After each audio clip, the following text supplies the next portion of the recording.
이제 지난주에 이어서 계속해서 고린도전서 3장 이제 오늘은 이제 후반부 말씀을 보게 될 텐데요.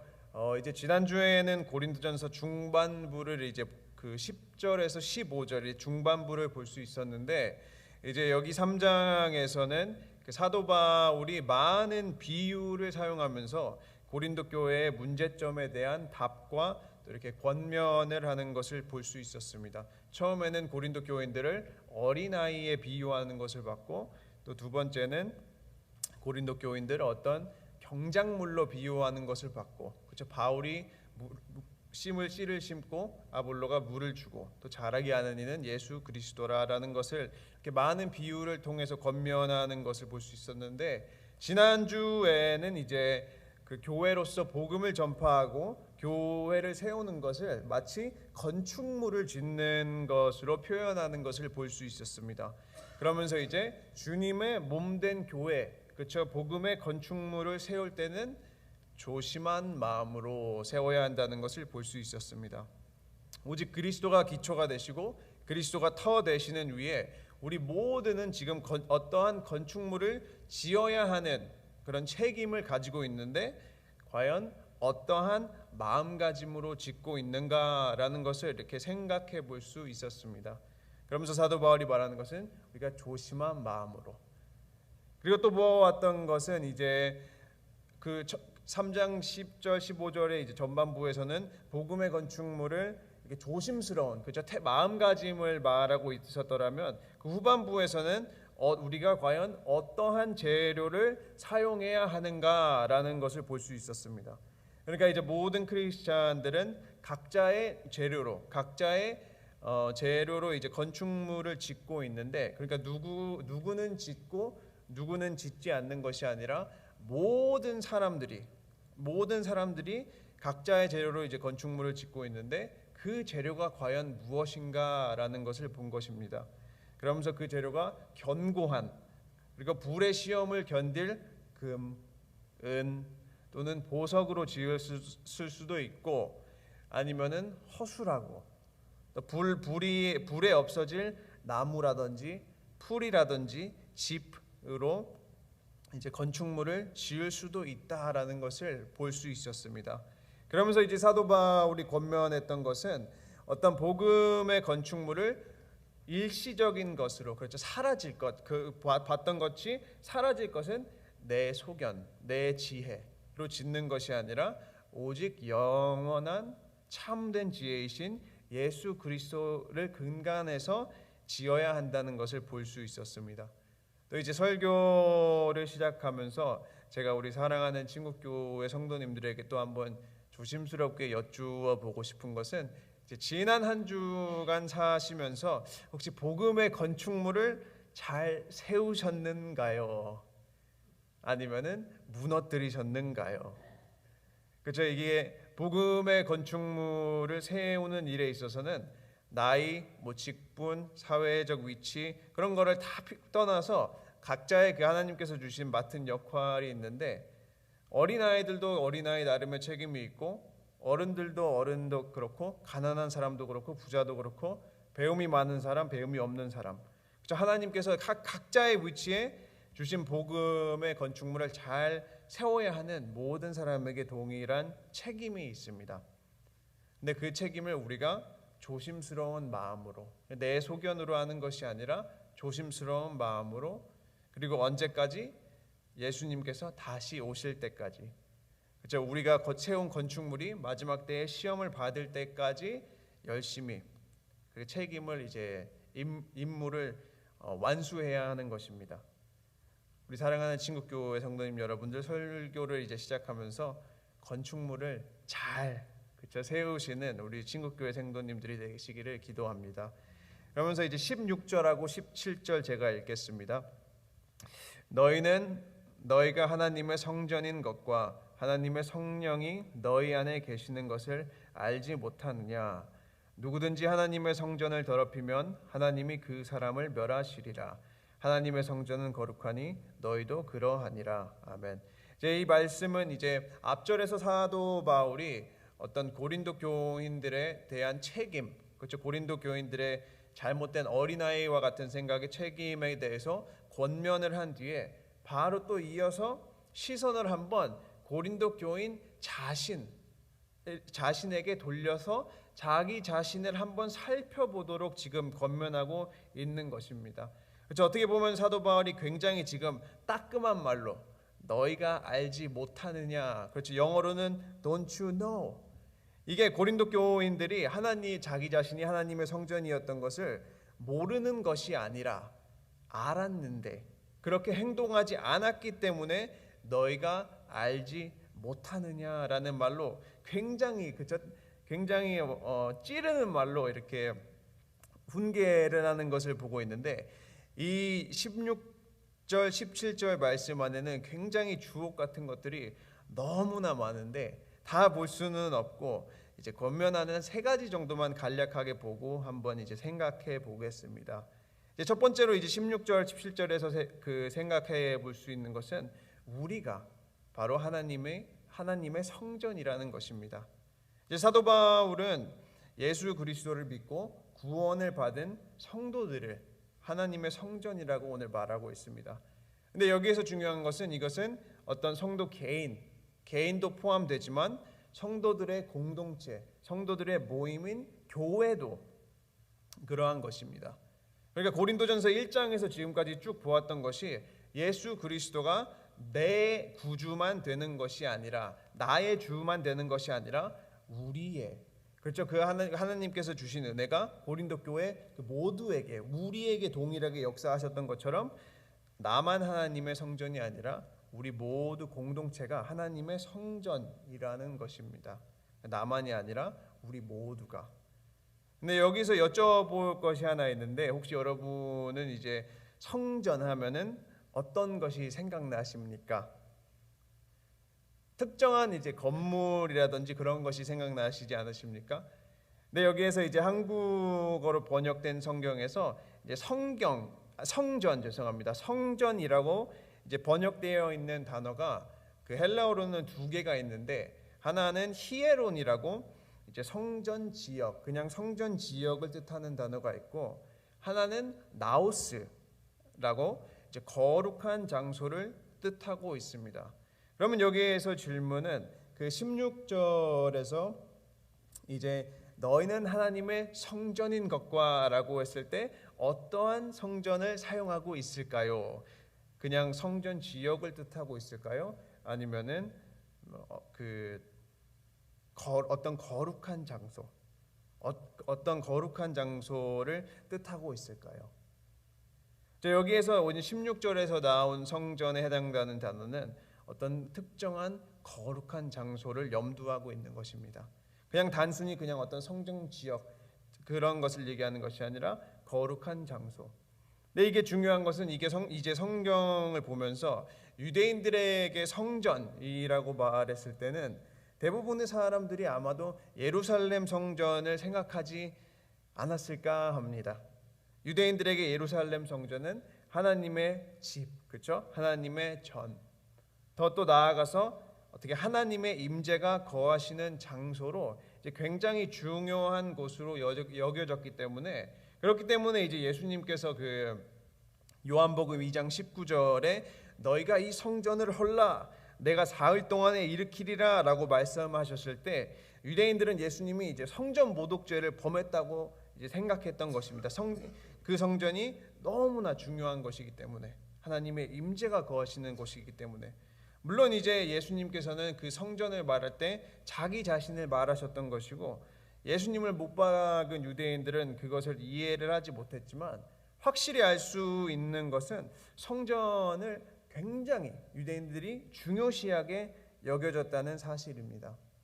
근데 한편으로는 성전의 어떤 엄청난 중요성을 볼 수 있는데, 또 다른 한편에서 중요한 것은 그 고린도 교인들이 예수님을 믿기 전에, 그렇죠, 예수님을 믿기 전에 있었던 이방 고린도 사람들의 입장에서 성전이라는 것은 무엇이었을까요? 라는 것입니다. 이제 그 첫날에 고린도전서 맨 첫날에 아주 살짝 다루었지만, 아마도 그 이방인들에게, 하나님을 믿지 않았던 이방인들에게, 고린도 교인들에게 성전이라는 것은 아마 우상신을 섬기는 신전, 그렇죠? 템플이 아니라 슈라인의 개념으로 아마 성전을 생각했을 것입니다. 그리고 그들에게 궁극적으로 신전은 음행과 온갖 타락한 행위가 이루어지는 장소로 이렇게 일컬어졌었는데, 고린도전서 1장을 저희가 첫날 봤을 때 얼마나 이제 음행과 그런 부도덕적인 것으로 타락했던 지역인가를 볼 수 있지 않았습니까?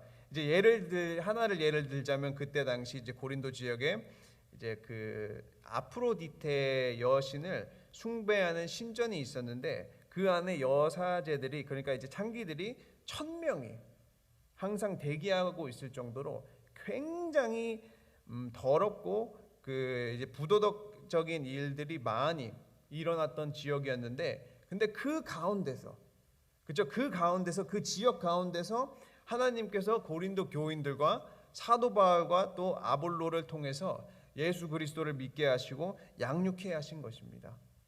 그러나 이제 문제는 고린도 교인들이 교회 안에서도, 그렇죠? 교회 안에서도 아직 예수님을 믿기 전에 살았던 삶을 그대로 살고 있었기 때문에 그것이 이제 분쟁이란 것으로 나타나고, 당파를 나누는 것으로 나타나고, 또 나중에 이제 보겠지만 음행으로 나타나게 된 것이었습니다. 그 해답 중 하나로 사도 바울은 오늘 분명히 너희는 하나님의 성전인 것을 알지 못하느냐라고 말하는 것입니다. 한 가지 분명한 것은 고린도 교인들은 자기들의 몸이 하나님의 성전이라는 것은 분명히 생각을 하지 못한 것 같습니다. 그렇기 때문에 고린도 교인도 음행의 문제로 시달리고, 이제 나중에 6장에서 볼 수 있겠지만 6장 19절에서는 사도 바울이 이제 음행에 관해서 고린도 교인들에게 권면하는 것이, 너희 몸은 너희가 하나님께로부터 받은 바 너희 가운데 계신 성령의 전인 줄을 알지 못하느냐라고 말하는 것처럼, 고린도 교인은 거룩한 하나님의 성전, 그렇죠? 이방 하나님이 그런 어떤 유대인들이 그 가지고 있었던 성전에 대한 생각을, 그런 개념을 가지고 있었던 것이 아니라 그냥 이방적인 것들, 그렇죠? 하나님의 임재가 거하시는 것이 아니라 그냥 세상과 그 성전이 구분이 없고, 그렇기 때문에 사도 바울이 분명히 그 권면하는 것은 이방 종교를 믿었던 사람들이 생각했던 성전의 개념이 아니라 하나님께서, 너희가 하나님이 거하시는 성전, 하나님이 임재가 거하시는 성전이라는 것입니다. 그러니까 세상과 하나님의 구분됨을 강조함과 동시에 우리가, 나 혼자뿐만 아니라 우리 공동체 교회가 하나님의 성전이다라고 말하고 있는 것입니다.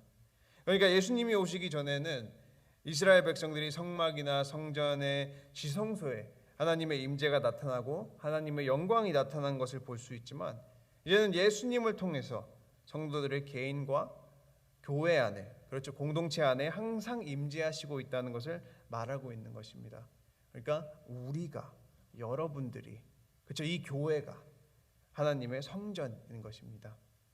이러한 사실은 어떻게 보면은 우리가 하나님의 성전이라는 것을 다시 한번 깨닫게 될 때 제 자신을 먼저 한번 돌아보게 되고, 어떤 성도 간의 관계도 이렇게 돌아볼 수 있게 되는 것입니다. 여러분들은 하나님의 성전이십니다. 또 이제 16장 16절 17절에서 이제 두 번째로 볼 수 있는 것은, 하나님의 성전, 우리가 하나님의 성전인데 그 성전 안에는 하나님의 성령이, 그렇죠, 성령님께서 거하고 계신다는 것입니다. 그리고 이제 성령님께서 내주하고 계신 사람은 성령님이 안에 계시니까 성령의 일을 받아야 하는 것입니다. 또 여기서 질문이 있는데, 고린도전서를 통해서 지금까지 볼 수 있었던 성령의 일을 받는 것이 무엇이었을까요? 그렇죠? 성령님께서 하시는 일이 무엇이라고 우리가 이제 볼 수 있었죠? 우리가 예수 그리스도를 우리의 주라 시인할 수 있도록 하게 하시는 분이라고 이제 2장에서 볼 수 있었습니다. 2장 기억나시나요? 2장 9절에서 10절 말씀 제가 다시 한번 읽어드리겠습니다. 하나님이 자기를 사랑하는 자들을 위해서 예비하신 모든 것은 눈으로 보지 못하고 귀로 듣지 못하고 사람의 마음으로 생각하지도 못하였다 함과 같으니 오직 하나님이 성령으로 우리에게 보이셨으니. 아멘. 그렇죠. 성령이 우리 안에 거하시면 우리는 오직 예수 그리스도만을 알고 예수 그리스도만을 자랑할 수 있게 되는 것입니다. 그래서 하나님께서 우리를 자기를 사랑하는 자들을 위해서 하나님을 사랑하는 자들을 위해서 예비하신 그것, 그렇죠. 예수 그리스도의 십자가 사역. 사도 바울이 오늘 고린도 교인들에게 분명히 권면하고 한번 이렇게 생각을 해보라고 말하는 것은 과연 고린도 교인 안에 그 분쟁을 일으킨 그 사람들 안에 하나님의 성령이 거하시고 계신가? 라는 어떻게 보면 굉장히 따끔한 질문입니다. 하나님의 성령이 우리 안에 거하시면 우리는 저절로 우리의 주장과 우리의 생각을 버리고 성령의 일을 따르게 되는 것입니다. 그러나 성령의 일을 따른다는 것은 매일 주 예수 그리스도를 우리의 구주라, 그렇죠? 주 예수 그리스도를 알고 주 예수 그리스도를 우리의 구주라 시인할 수 있는 것. 하나님의 뜻을 따르고 성도 간의 건강한 공동체를 만들어 나가는 것인데, 또 조심스럽게 여쭈어보는 것은 우리 사랑하는 친구교회 성도님들 안에는 하나님의 성령이 거하고 계십니까? 계십니까? 그죠? 그러면 오직 나의 것은 없어지게 되는 것이고 나의 것은 다 내려두게 되는 것이고 오직 예수 그리스도만 나타나게 되는 것입니다. 또 우리 모두 예수 그리스도만 나타내고 우리 모두 예수 그리스도만 섬기시기를 축원합니다. 또 이제 세 번째로 16절 17절을 통해서 볼 수 있는 것은 하나님의 성전은 거룩하다는 것입니다. 제가 17절 다시 한번 읽어드리겠습니다. 누구든지 하나님의 성전을 더럽히면 하나님이 그 사람을 멸하시리라. 하나님의 성전은 거룩하니 너희도 그러하니라. 아멘.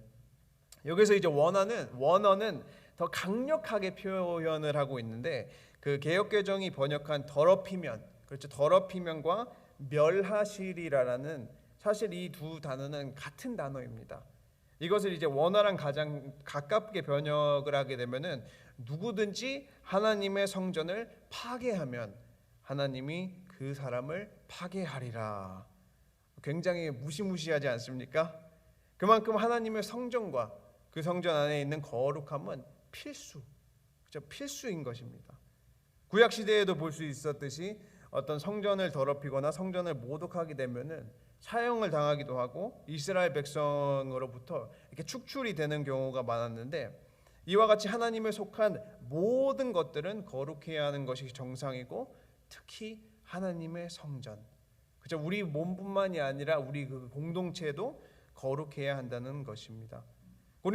사도 바울이 오늘 이제 고린도 교인들이 하나님의 성전을 어떠한 식으로 파괴했는지 굳이 설명하지 않더라도 고린도 전서를 지금까지 읽으면서 볼 수 있었던 것은 어떤 식으로든 나의 자랑을 나타내려 하는 것, 그렇죠? 어떤 식으로든 나의 주장을 나타내려 하는 것, 어떤 나의 경쟁심을 내세워서 그런 당파를 나누는 것은 결론적으로 하나님의 성전을 파괴하게 되는 것이고 그 행한 대로 하나님께서 보응하신다는 것입니다. 이러한 이제 성전의 거룩함을 강조하게 되는 것은, 그러면서 또 볼 수 있는 것은 분쟁을 일시로 딱 그치게 하고, 그렇죠? 너희가 하나님의 성전을 지금 파괴하고 있는 것인가 딱 그치고 각 구성원의 책임이 얼마나 심각한지를 이제 지적하고 있는 모습을 볼 수 있는 것입니다. 오늘 말씀이 증거하는 것처럼 우리 성도가 살아야 하는 삶은 거룩한 삶입니다.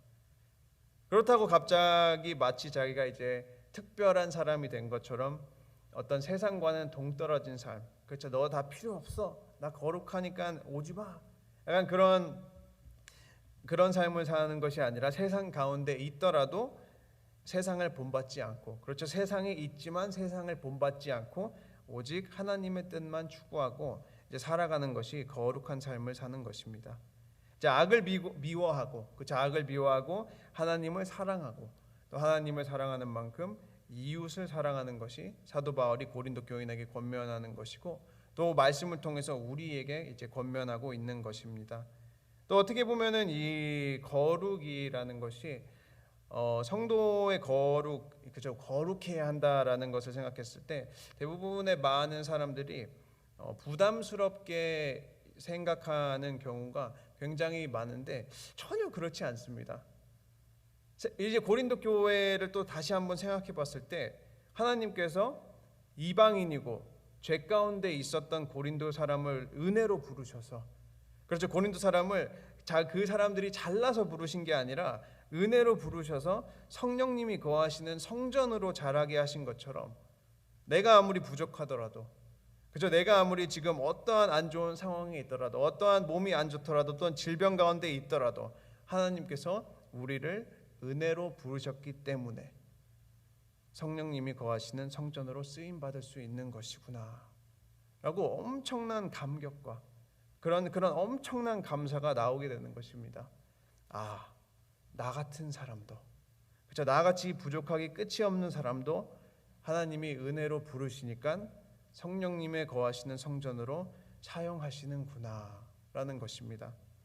이제 물론 이제 고린도 교인들은 문제가 너무 심해서, 그렇죠, 가지고 있었던 문제가 너무 심해서 이제 경고의 말로 성도는 거룩해야 한다고 말을 할 수 있는 걸 볼 수 있었지만, 또 그 문제를 넘어서, 그렇죠, 더 큰 실체는 그 부족한 우리를 거룩의 자리로 부르신 하나님의 은혜라는 것입니다. 나 같은 사람도 사용하시는구나. 우리 사랑하는 성도님 모두는 하나님의 거룩한 성전입니다. 성전으로서 매일 하나님의 은혜를 의지하시고 예수 그리스도만 자랑하는 삶을 사시기를 주님의 이름으로 축원합니다. 또 이제 사도 바울은 이제 18절 그리고 18절에서 23절에 이르러서 갑자기 이제 초점을 바꿉니다. 초점을 바꾸면서 이제 2장하고 1장 앞에서 줄곧 다루었던 어떤 세상의 지혜의 어리석음과 참된 지혜가 무엇인지를 이제 다시 한번 이제 다루는 것을 볼 수 있는데, 또 이 말씀을 통해서 또 간략하게 볼 수 있는 것은 사도 바울이 말하는 지혜로운 크리스찬은 과연 어떤 사람일까? 그렇죠? 과연 지혜로운 크리스찬은 어떠한 행실을 가지고 있을까라는 것입니다. 그러면서 18절을 제가 한번 읽어드리겠습니다. 아무도 자신을 속이지 말라. 너희 중에 누구든지 이 세상에서 지혜 있는 줄로 생각하거든 어리석은 자가 되라. 그리하여야 지혜로운 자가 되리라. 아멘. 그러니까 첫 번째로 사도 바울이 말하는 지혜로운 크리스찬은 자기를 속이지 않는 사람입니다. 그러니까 이제 고린도 교회를 통해서 볼 수 있었던 것은 사도 바울이 자기 신을 속이는 자들을 말할 때 하나님의 지혜를 의지하지 아니하고 자신의 지식을 의지하는 사람을 표현하고 있습니다. 방금 다룬 것처럼 하나님께서 우리를 거룩한 성전으로 사용하시는 이유가 우리가 잘나서가 아니라, 그렇죠, 우리가 뭔가 내세울 게 있어서가 아니라 오직 은혜로, 그렇죠, 오직 은혜를 통해서 부르심을 받고 하나님의 거룩한 성령이 거하시는 성전으로 사용받는 것인데, 이 은혜를 까먹고, 그렇죠, 이 은혜를 망각하고 어느 순간 싹 다 잊어버리고 하나님이 은혜가 있어야 할 자리에 내가 했어 라는 생각이 자리 잡기 시작할 때 그것은 이제 자신을 속이게 되는 것이고 결론적으로는 교회라든지 관계를 다 깨뜨리게 되는 것입니다. 그렇기 때문에 사도 바울은 이제 19절에서는 욥기를 응용해서 하나님께서 지혜 있는 자들로 하여금 자기의 꾀에 빠지게 내버려 두신 것이라고 말을 하고, 또 20절에서는 시편을 응용해서 주께서 지혜 있는 자들의 생각을 헛것으로 하신다 하셨느니라 라고 말씀을 하고 있는 것입니다. 우리가 한 번쯤 생각해 봐야 하는 것은 혹시 내가 내 자신을 속이고 있지 않았나 라는 것입니다. 우리가 정확히 마음판에 새겨야 하는 것은 이 세상 지혜가 세상 사람들이 여기기에는 지혜일지 몰라도 하나님께서 보시기에는 어리석은 것이라는 것입니다. 참된 지혜를 가지기 위해서는 우리는 어떻게 보면은 표현이 좀 그렇지만 예수 바보가 되어야 합니다. 요즘 사람들이 하는 말로 이제 자기 자식밖에 모르면은 자식 바보 막 그러지 않습니까? 딸 좋아하면은 딸 바보, 아들만 좋아하면은 아들 바보, 약간 그런 식으로 표현을 하는 것처럼 우리 사랑하는 성도님들은 예수님만 아는 예수 바보가 되어야 합니다. 그래서 하나님께서 찾으시는 지혜로운 크리스찬은, 또 사도 바울이 오늘 말하는 지혜로운 크리스찬은 자신의 소견과 자신의 지혜를 내세우는 사람이 아니라 하나님의 지혜가 우리를 통해서 나타날 수 있도록, 그렇죠? 전에 얘기했던 것처럼 나는 작아지고 내 것은 더 작아지고 오직 하나님의 지혜만 나를 통해서 나타날 수 있는 것처럼, 그런처럼 하나님의 아들이신 예수 그리스도만을 매일 의지하는 것입니다. 예수 바보가 되어가는 것입니다.